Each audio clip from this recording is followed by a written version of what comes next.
You ask Tiger to solve. This deals with linear equations with one unknown. The final result is k equals -15.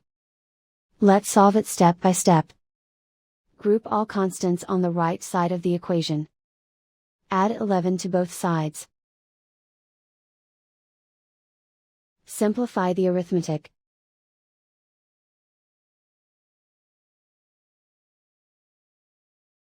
Isolate the k. Divide both sides by -3.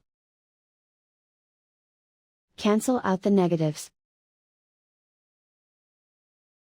Simplify the fraction.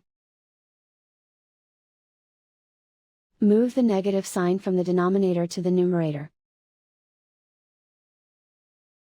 Find the greatest common factor of the numerator and denominator. Factor out and cancel the greatest common factor. And so the final result is k equals -15.